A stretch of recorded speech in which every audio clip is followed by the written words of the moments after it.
Khan sir का ये video देखिए। जो इस बात पे कह रहे हैं कि पाकिस्तान में न्यूक्लियर लीकेज हो गया इसलिए हमने सीज फायर रोक दिया। अरे भाई तो और अच्छा बढ़िया मौका, और मार, बाढ़ का पानी छोड़ दो, आधा सेना बाढ़ में बिजी रहे, और मार, इसमें क्या रुकने वाली है। कर्ण का चक्का फंस गया था युद्ध के मैदान में, अर्जुन रुक गए थे। मारने को किसने बोला था? कृष्ण। गीता सजा के रखने के लिए है, पढ़ो गीता, अप्लाई करो। ये राक्षस के साथ राक्षस जैसा व्यवहार करना चाहिए। और कृष्ण भगवान के सामने जब कर्ण के रथ का पहिया फंस गया था तो कर्ण ने मानवता की दुहाई दिया था अर्जुन के सामने और कहा था कि हे अर्जुन, तुम्हें दिख नहीं रहा है कि मेरा रथ का पहिया फंसा हुआ है और मैं हथियार भी मेरे साथ नहीं है, क्या तुम्हारे में मानवता नहीं है? तो कृष्ण भगवान ने कहा था जब द्रौपदी के कपड़े उतारे जा रहे थे तो तुम्हारी मानवता मर गई थी मानवता। कर्ण बहुत बहादुर थे, लेकिन जब गलत का साथ दिए थे तो गेहूं के साथ घुन पी जाता। तो यही हाल यहाँ पे भी है, मारना चाहिए यहाँ। और कुछ लोग कहते हैं कि बहुत सारी लाशें जाएंगी, हम अमृत पी के नहीं आए हैं और जूती पे रखते हैं ऐसी जिंदगी को जो जिल्लत भरी हो, कोई 2 कौड़ी का देश हम लोग के ऊपर मार के चल जाए। यहाँ पे नहीं जीना है, ऐसा नहीं समझे। महाराणा प्रताप से लाख गुनी बड़ी फौज अकबर की थी, लेकिन आज भी महाराणा प्रताप को लोग इज्जत की नजर से। ऐसी ही बातें मिलती जुलती कई पत्रकारों ने और कई सोशल मीडिया इन्फ्लुएंसर ने की थी। कुछ आपको याद आ गया होगा। एक्चुअल में फैक्ट क्या है और क्या गलती हुई है ये मैं आपको समझाता हूं कि international atomic energy agency IAEA ने इस बात से इनकार कर दिया है कि पाकिस्तान के परमाणु ठिकानों से किसी भी प्रकार की लीकेज हुई है। आपको पता होना चाहिए कि यही अंतरराष्ट्रीय एजेंसी दुनिया भर के परमाणु ठिकानों की मॉनिटरिंग और सुरक्षा का जिम्मा संभालती है। उसको यह स्पष्टीकरण इसलिए देना पड़ा कि भारत और पाकिस्तान के बीच हुए 4 दिन के सीमित युद्ध के बाद यह खबर बहुत तेजी से फैली थी कि भारत ने पाकिस्तान के किराना हिल्स पर स्थित परमाणु ठिकाने को निशाना बनाया है और इस हमले में परमाणु फैसिलिटी को काफी ज्यादा नुकसान पहुंचा है। यह बात इतनी ज्यादा फैली कि सेना की प्रेस कॉन्फ्रेंस में भी इस बारे में सवाल पूछा गया था।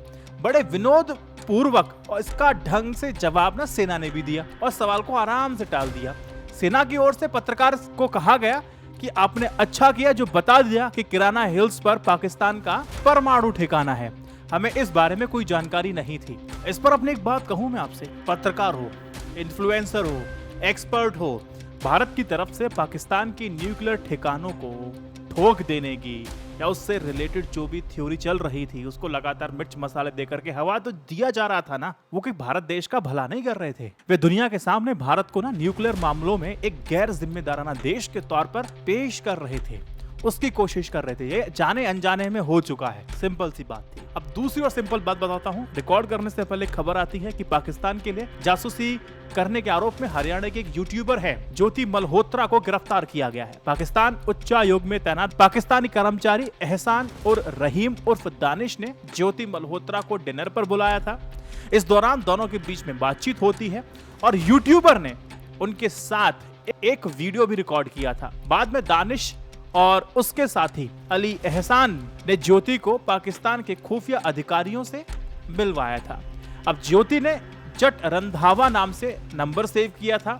एक PIO शाकिर उर्फ राणा शाहबाज, उससे वो लगातार व्हाट्सएप पर स्नैपचैट जैसे इनक्रिप्टेड मैसेजेस पर बातचीत करती थी। ज्योति पर भारतीय दंड संहिता 152, ऑफिशियल सीक्रेट्स एक्ट 1923 की धाराएं 3, 4 और 5 के तहत मामला दर्ज कर लिया गया है। ज्योति मल्होत्रा को 6 अन्य लोगों के साथ गिरफ्तार किया गया है जिन पर संवेदनशील जानकारी पाकिस्तानी एजेंटों से साझा करने का आरोप है। फिलहाल पुलिस मामले की गहन जांच में लग चुकी है। जासूस की गतिविधियां सोशल मीडिया के जरिए पाकिस्तान की सकारात्मक छवि दिखाने का काम सौंपा गया था। बकायदा इन्होंने सारे वही काम किए, एक PIO से नजदीकी संबंध बनाने और हाल ही में इंडोनेशिया के बाली तक यात्रा की और वो सारे साक्ष्य सोशल मीडिया पर मौजूद हैं। भारतीय ठिकानों की संवेदनशील जो जानकारी है जो शेयर की गई और दिल्ली में रहते दानिश के संपर्क में बनी रही, सोशल मीडिया प्रभाव का वो लगातार इस्तेमाल कर रही थी। खुफिया और प्रोपेगेंडा जैसे कार्य उनके द्वारा किए गए।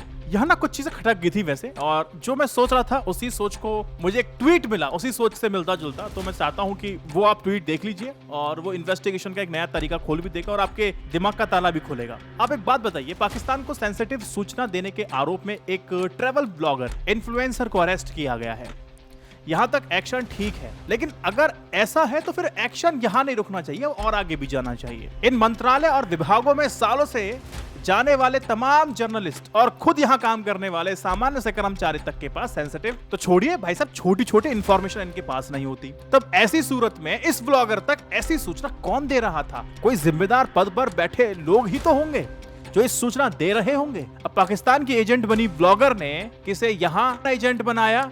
असली झोल वहां है। ये खेल खतरनाक है, झोल खतरनाक है। इन्वेस्टिगेशन इस पर भी होनी चाहिए। बहुत सामान्य सी बात इन्होंने कही और बहुत सही कही। अब वही सवाल है कि ऐसी गुप्त जानकारियां आप तक पहुंची कैसे? आप किसकी एजेंट थी? क्योंकि आप तो पाकिस्तान की एजेंट थी, ये तो साबित हो रहा है।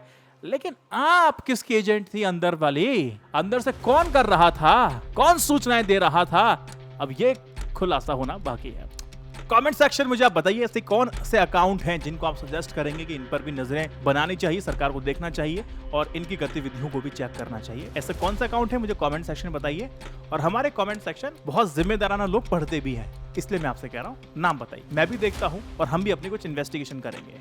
अगली खबर है शशि थरूर को लेकर के। शशि थरूर का नाम जब विदेश जाने वाले दल में शामिल हुआ तो इसको लेकर के विवाद निश्चित तौर पर होना था। पूरा मसला मैं आपको बताता हूँ ये है कि ऑपरेशन सिंदूर और सीमा पार आतंकवाद के खिलाफ भारत की निरंतर लड़ाई के संदर्भ में संसदीय कार्य मामलों के मंत्रालय ने सर्वदलीय प्रतिनिधि मंडल की घोषणा की। इस प्रतिनिधि मंडल का मकसद भारत के प्रमुख जो साझेदार देश हैं और संयुक्त राष्ट्र सुरक्षा परिषद के सदस्य देशों का दौरा करना है। वहाँ पर जाकर के आतंकवादियों को लेकर के भारत का जो रुख है वो स्पष्ट करना है। 7 प्रतिनिधि मंडलों की अगुवाई कांग्रेस के सांसद शशि थरूर करेंगे। उसको लेकर विवाद पैदा हो गया। स्वाभाविक है, विवाद तो पैदा होना ही है। कांग्रेस का इस पर क्या टेक था? तो इसके खबर सामने आने के बाद जयराम रमेश उन्होंने एक्स पर एक पोस्ट किया। उन्होंने कहा कि देखिए, कांग्रेस की ओर से प्रतिनिधि मंडल समूह के लिए दिए गए नामों में शशि थरूर का नाम नहीं था। जयराम रमेश ने सोशल मीडिया प्लेटफॉर्म पर एक्स पर लिखा, कल सुबह संसदीय कार्य मंत्री किरेन रिजिजू ने कांग्रेस अध्यक्ष मल्लिकार्जुन खड़गे और लोकसभा में विपक्ष के नेता राहुल गांधी से बात की और पाकिस्तान से आतंकवाद पर भारत का रुख स्पष्ट करने के लिए विदेश भेजे जाने वाले प्रतिनिधि मंडलों के लिए 4 सांसदों के नाम दिए गए थे। जयराम रमेश के मुताबिक शुक्रवार को दोपहर तक 4 नाम दिए गए, जिसमें आनंद शर्मा, गौरव गोगोई, डॉक्टर सईद नसीर हुसैन और राजा बरार इनके नाम शामिल थे। उसके बाद ट्विटर पर एक खबर आती है, उसको देख के ऐसा लगता है कि जो शशि थरूर हैं लगभग वो फंस चुके हैं। शशि थरूर को पार्टी आलाकमान ने अपने स्टैंड को बातों बातों में बता दिया। अब अगर शशि थरूर सरकार के साथ सर्वदलीय प्रतिनिधि मंडल में शामिल होते हैं तो फिर उसे अनुशासनहीनता समझा जा सकता है। गए तो छुट्टी भी हो सकती है, नहीं गए तो मोदी जी उनसे नाराज हो सकते हैं। आगे का रास्ता कैसा होगा ये शशि थरूर जी तय करेंगे। आप सबका क्या सोचना है शशि थरूर को लेकर के कमेंट सेक्शन में जरूर बताइए। अगर बीजेपी में शामिल होंगे तो क्या हम उनको सेंटर में किसी मिनिस्टर के पोस्ट पे देखेंगे? इस वीडियो को 3 व्हाट्सएप ग्रुप पर शेयर कीजिए। जय हिंद, वंदे मातरम। Stay updated, stay educated. सत्यमेव जयते। नमस्कार।